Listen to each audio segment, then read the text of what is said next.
Shalom, shalom, shalom aleihim. Salam damai sejahtera dalam Kristus Yesus Tuhan. Puji Tuhan, apa kabar sahabat? Senang sekali berjumpa kembali dalam program yang sangat memberkati dari Radio Suara Sangkakala 107,9 FM. The Voice of Restoration. Ya, bertemu kembali dalam program obrolan santai dengan tema keluarga dalam kasih Kristus. Tentu fokus kita hanya kepada Yesus Kristus Tuhan. Kalau tidak fokus ke situ mau kemana lagi? Pasti gagalnya. Nah, pertemuan kali ini saya akan membahas sebuah topik yang sangat menarik, tidak asing bagi kita semua, yaitu tentang keluarga dan permasalahannya. Yang sudah keluarga pasti kepengen tahu, yang belum keluarga silahkan kepengen tahu, karena sebentar lagi engkau akan berkeluarga. Jadi kita akan melihat pandangan kekristenan, khususnya Bible menuliskan apa yang harus kita lakukan jika kita berkeluarga, kemudian menghadapi masalah, kemudian juga iman kita harus seperti apa. Nah, kita obrolkan bersama-sama. Jadi betapa pentingnya keluarga.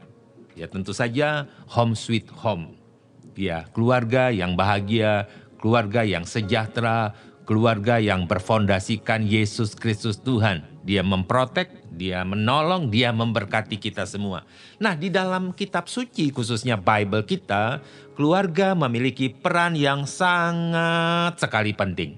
Saudara memperhatikan kisah-kisah dalam Bible, Alkitab kita, bahwa setiap yang dikisahkan bicara soal keluarga, anak siapa dia, bertumbuh di daerah mana, dibesarkan oleh siapa, pengetahuannya seperti apa, dipakai Tuhan untuk bangsa-bangsa dan lain sebagainya. Tetapi kita juga harus belajar tentang sebuah prinsip-prinsip bagaimana Tuhan membangun sebuah keluarga yang kuat ya di dalam iman Kristus. Nah, khususnya untuk keluarga yang diberkati Tuhan, sahabat obras, di dalam Efesus pasal yang kelima ayat 22 sampai 25 ini jadi tuntunan atau katakanlah pedoman kita untuk melihat keadaan kita, keluarga kita, apakah benar-benar sesuai dengan arahan Tuhan atau tidak.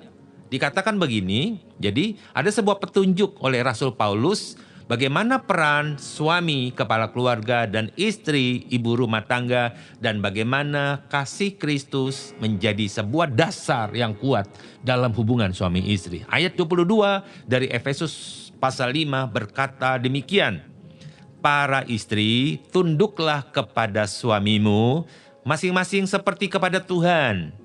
Karena suami adalah kepala istri, seperti Kristus adalah kepala gereja, dan dia adalah penyelamat tubuh.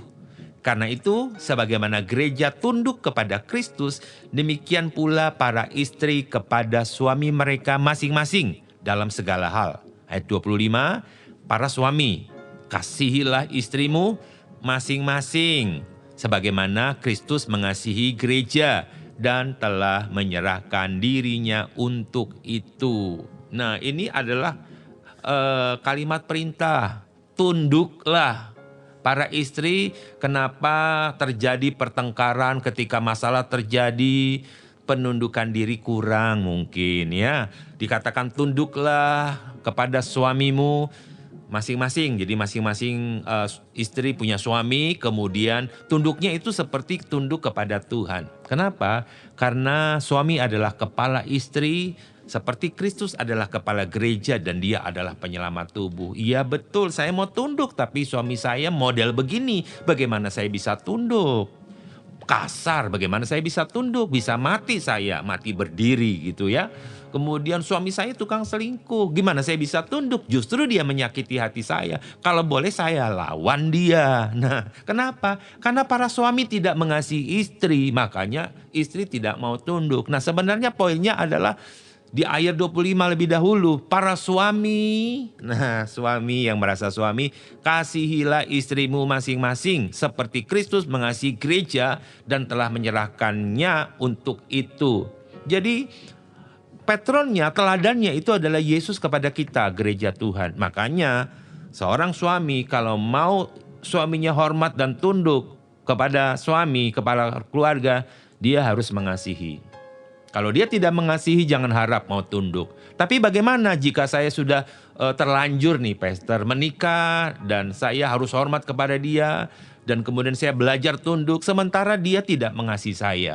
Percayalah, berdoalah, masalahmu sudah Tuhan ketahui dan yakinlah bahwa suamimu akan diubah Tuhan. Dan dia akan memiliki kasih untuk mengasihi engkau sebagaimana Kristus mengasihi. Jangan putus asa ya para istri, ibu-ibu di rumah. Jangan putus asa, tetaplah berdoa. Doa yang tak jemu-jemu, yang tidak bosan-bosannya dan percaya. Karena itu adalah beban kita agar suami kita bisa hidup dalam kasih Kristus. Ya, jadi karena itu sebagaimana gereja tunduk kepada Kristus, demikian pula istri kepada suami mereka masing-masing dalam segala hal. Nah, ini dalam segala hal. Jadi sekarang masalahnya adalah masalahku banyak. Ya, bukan soal mengasihi atau dihormati. Ya, seolah-olah kita ini rumah tangga yang gak sempurna. Kenapa? Tiap hari masalah aja muncul. Masalah pasangan, masalah anak, masalah pekerjaan, masalah dagang, masalah warung, masalah depot, masalah pasar, masalah makanan, masalah pakaian, sampai masalah binatang peliharaan. Waduh, iya. Nah itu kan masalah semua. Ini konflik ini muncul antara anggota keluarga. Anaknya suka binatang. Orang tua nggak suka, anaknya paksa piara binatang, orang tua relakan, malah anaknya tidak mau pelihara. Harus orang tuanya yang pelihara. Masalah lagi kan. Jadi di pekerjaan juga gitu. Sudah bisnis gagal. Tambah lagi modal, habis lagi nggak laku. Nah ini gimana? Suami saya loh, pastor, itu kok nggak bisa pikir panjang, apa yang dikerjakan itu gagal terus. Kenapa sih? Ini tantangan. Terus kemudian lagi lapor lagi, anak saya pastor, anak saya tolong doakan pastor. Yang mana? Yang laki-laki, oh bukan yang perempuan justru. Yang laki-laki sayang sama saya, tapi yang perempuan tidak. Dia ikut suaminya, suaminya benci kami, dia ajak cucu-cucu kami juga benci kami. Wah ini sudah dah numpuk jadi satu. Nah ini permasalahan umum dalam keluarga. Namun ya kita jangan berkecil hati, ya jangan berkecil hati karena Bible memberi petunjuk kepada kita untuk mengatasi segala sesuatu yang kita alami dan hadapi. Ya, menikah itu sekali untuk seumur hidup sampai selama-lamanya. Jadi jangan engkau berpikir untuk berpisah. Ya, kita bertemu untuk berpisah lagi, enggak. Tapi bertemu dan dipersatukan sampai Tuhan Yesus datang, sampai maut memisahkan kita. Jadi permasalahan ini harus diatasi. Bagaimana cara mengatasinya? Bagaimana harus saya kerjakan?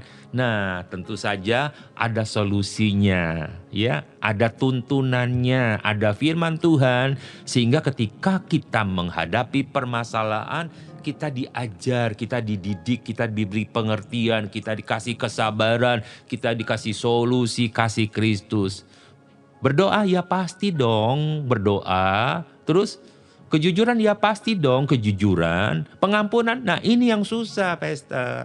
Saya susah sekali mengampuni dia, saya udah benci banget gitu ya. Balas dendam, kalau bisa dukun bertindak. Jangan ya. Pengampunan adalah sebuah elemen terbaik dasar hidup Kristus dalam hidup kita dan menjadi kunci penting dalam sebuah konflik, ya. Itu sebabnya mari kita percaya untuk tuntunan Tuhan yang Tuhan berikan kepada kita berupa firman Tuhan yang hidup. Langit dan bumi boleh lenyap, tapi firman Tuhan tinggal tetap.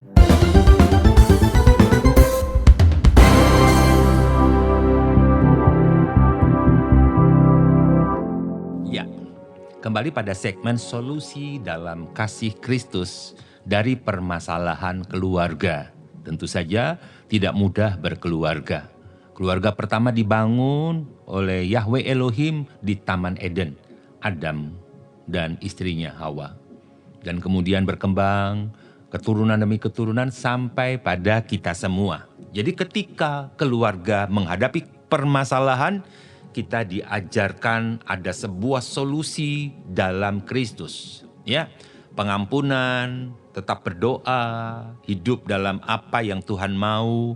Nah, di dalam Kolose pasal 3 ayat 13, ya sebenarnya kita akan baca juga dalam ayat 12, 13, 14 sampai 15.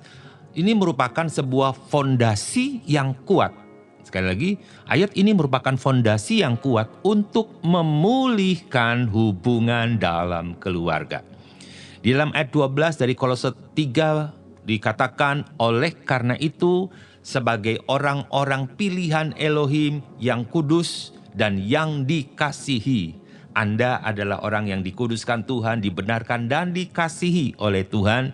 Kenakanlah hati yang penuh kemurahan, kebaikan, kerendahan hati, kelemah lembutan, ketabahan, sabarlah satu sama lainnya dan saling mengampuni seperti Kristus telah mengampuni kamu. Itu ayat 12 dan 13. Perhatikan, justru Tuhan mau sebagai orang yang dikasihi itu hidup kita penuh kemurahan, kebaikan, kerendahan hati, jangan saling ngomong kasar, saling merendahkan, lemah lembut, mengasihi, tabah, kemudian sabar. Jika ada satu nggak sabar, satu harus sabar dong.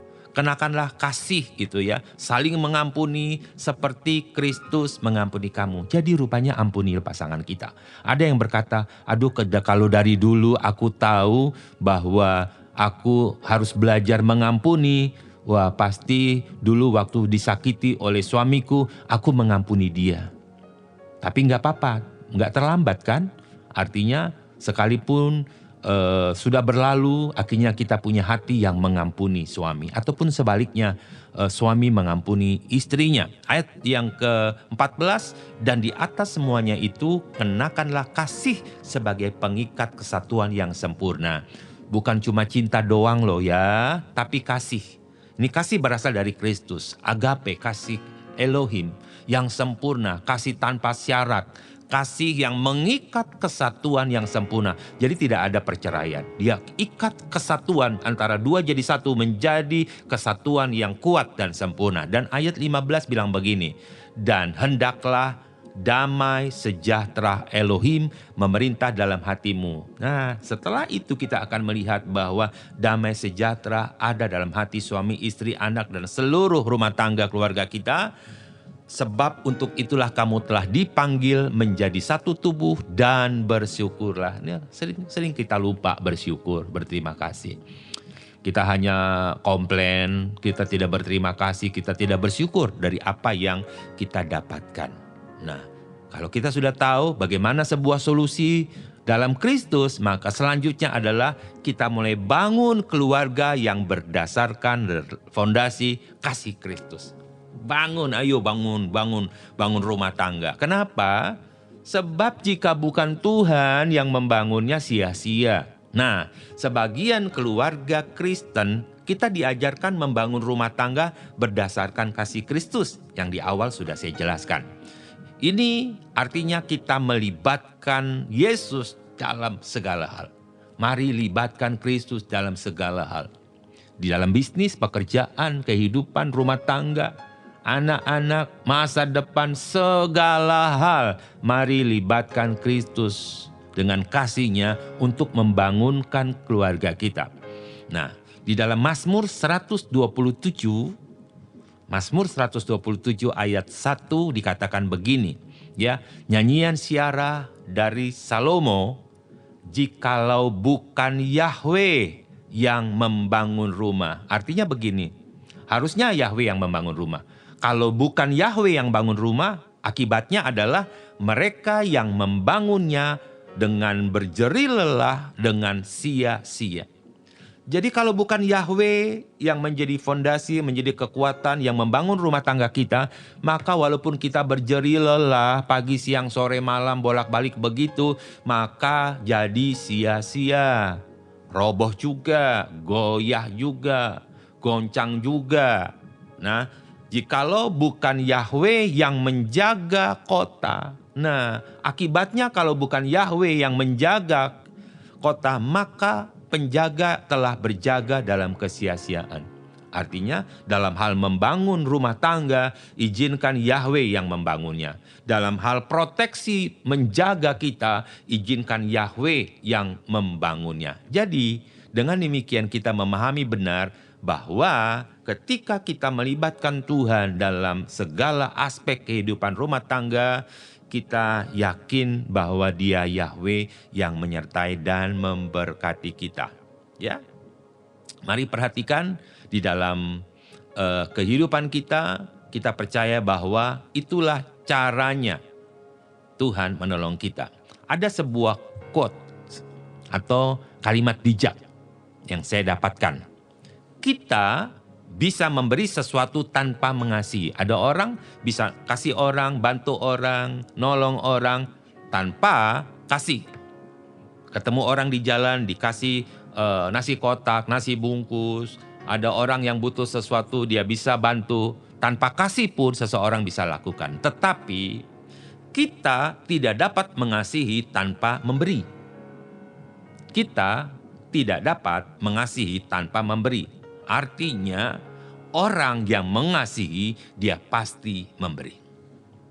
Orang yang mengasihi pasti memberi.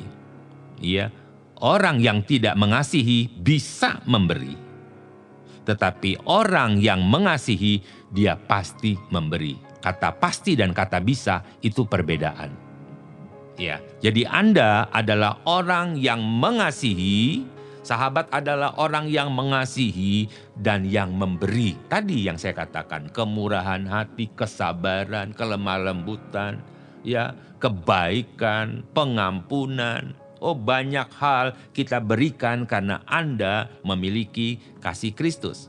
Ya. Nah, jadi dalam kehidupan kita sehari-hari, marilah kita membangun kasih Kristus dalam hidup kita.